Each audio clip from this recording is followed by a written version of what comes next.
Você já se perguntou se, segundo a Bíblia, beber álcool é pecado? Para muitos cristãos, essa é uma questão delicada e cercada de controvérsia.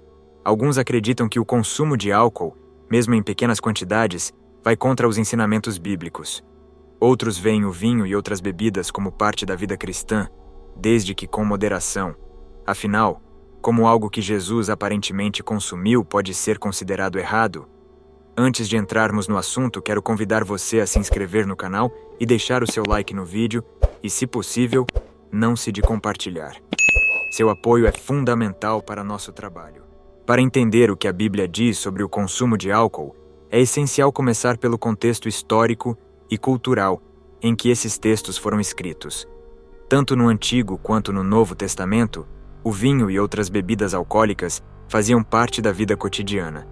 Nas culturas antigas, como a hebraica e a greco-romana, o vinho era frequentemente consumido como parte das refeições e usado em rituais religiosos. O vinho, em particular, tinha um simbolismo especial. Era visto como uma bênção de Deus, como indicado em Salmos 104:15, que afirma que o vinho alegra o coração do homem. Ele era também utilizado em cerimônias religiosas, como parte das ofertas no Templo de Jerusalém, e era uma figura central nas celebrações de festas, como a Páscoa judaica. No entanto, o consumo de álcool na antiguidade não era exatamente o mesmo que conhecemos hoje. O vinho geralmente era diluído com água, o que reduzia sua concentração alcoólica, tornando-o menos forte. Além disso, o álcool tinha funções práticas, como atuar como antisséptico e purificador para a água, frequentemente contaminada. Por outro lado, a Bíblia também mostra preocupação com os efeitos negativos do abuso do álcool. No contexto hebraico, havia advertências contra a embriaguez, com orientações específicas para grupos como os sacerdotes e nazireus, que eram instruídos a se absterem completamente de bebidas fortes em certos momentos. Esse equilíbrio entre reconhecer o valor cultural do vinho e alertar sobre seus perigos revela a complexidade do tema. Entender essa dualidade é crucial para interpretar as passagens bíblicas sobre o álcool. Será que a condenação era direcionada ao próprio ato de beber, ou, na verdade, ao comportamento irresponsável? A seguir, vamos examinar como o Antigo Testamento aborda essa questão em maior detalhe. O Antigo Testamento apresenta uma abordagem ambígua sobre o consumo de álcool, com passagens que tanto o celebram quanto o condenam. Por um lado, o vinho é retratado como um símbolo de bênção e alegria, como em Salmos 104:15, que o descreve como algo que alegra o coração do homem. A presença do vinho em festividades e rituais religiosos, como as ofertas no templo, indica que ele era considerado uma parte normal e, até certo ponto, sagrada da vida. Por outro lado, o Antigo Testamento também adverte contra os perigos da embriaguez.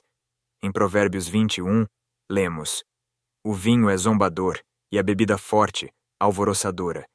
Quem por eles é enganado não é sábio." Esta e outras passagens, como em Isaías 5, 11 e 12, onde a busca constante por bebida é condenada, mostram uma clara preocupação com os excessos. A embriaguez era associada a comportamentos imprudentes e ao afastamento de Deus. Além disso, há restrições específicas para certos grupos. Por exemplo, os sacerdotes eram proibidos de beber vinho antes de realizarem suas funções, Levítico 10:9, e os nazireus, que faziam um voto especial de dedicação a Deus, deviam abster-se completamente de qualquer produto da videira, Números 6:3-4. Essas restrições indicam que, embora o vinho fosse aceito culturalmente, havia ocasiões e papéis que exigiam uma abstenção rigorosa. Portanto, no Antigo Testamento, o problema parece não ser o ato de beber em si, mas sim o abuso e a falta de autocontrole. A embriaguez é consistentemente retratada como um desvio do comportamento sábio e piedoso. Na sequência, veremos como o Novo Testamento aborda o consumo de álcool, ampliando essa discussão. O Novo Testamento também aborda o tema do álcool, com um enfoque similar ao do Antigo Testamento, equilibrando entre reconhecer o uso aceitável e condenar os abusos. Um dos exemplos mais notáveis é o próprio Jesus, que em João 2:1-11 realiza o milagre de transformar água em vinho durante as bodas de Caná. Esse evento é frequentemente citado para justificar que o consumo de álcool, em moderação, não é pecaminoso. Além disso, Jesus usou o vinho na instituição da última ceia, onde o vinho representa seu sangue derramado para o perdão dos pecados. Lucas 22, 17 e 20. Isso demonstra que o vinho não apenas era aceito culturalmente, mas tinha um simbolismo profundo na prática cristã. Porém, o Novo Testamento também alerta contra a embriaguez. Em Efésios 5,18, Paulo diz: "Não se embriaguem com vinho, que leva à libertinagem, mas deixem-se encher pelo Espírito." A ênfase aqui está na importância do autocontrole e na busca pela espiritualidade, em vez de satisfazer desejos carnais. Paulo ainda instrui os líderes da igreja a serem moderados no uso do vinho, como em 1 Timóteo 3,8, onde ele adverte os diáconos a não serem dados ao muito vinho. Isso sugere uma expectativa de comportamento equilibrado, especialmente para aqueles que lideram e servem na comunidade cristã. Portanto, o Novo Testamento não condena o uso do vinho em si, mas coloca fortes restrições à embriaguez e ao comportamento irresponsável, reforçando a necessidade de moderação. A distinção entre o consumo de álcool e a embriaguez é fundamental para compreender a abordagem bíblica. Enquanto o ato de beber não é explicitamente condenado, a embriaguez é repetidamente descrita como pecaminosa e destrutiva. Efésios 5,18 exemplifica essa condenação, enquanto Gálatas 5,19 e 21 lista a embriaguez entre as obras da carne que afastam do reino de Deus. Essa diferenciação nos leva a questionar se a Bíblia proíbe o consumo em qualquer quantidade ou apenas o excesso. O princípio bíblico parece estar em evitar a perda de controle e o comportamento irresponsável. Por exemplo, em 1 Coríntios 6,12, Paulo destaca que, embora algo possa ser permitido, nem tudo convém, e não me deixarei dominar por nenhuma delas. Figuras bíblicas que se envolveram em casos de embriaguez, como Noé e Ló, servem de alerta sobre os perigos do abuso. Seus episódios revelam as consequências devastadoras que a falta de autocontrole pode trazer, enfatizando a necessidade de sabedoria ao lidar com o álcool. As diferentes denominações cristãs possuem interpretações variadas sobre o consumo de álcool.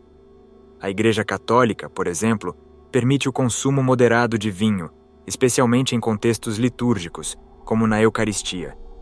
Já algumas denominações protestantes e evangélicas adotam uma postura mais rígida, promovendo a total abstenção como uma forma de evitar qualquer risco de pecado. Teólogos renomados, como Agostinho e Lutero, defenderam que o vinho pode ser apreciado como uma bênção de Deus, mas sempre com moderação.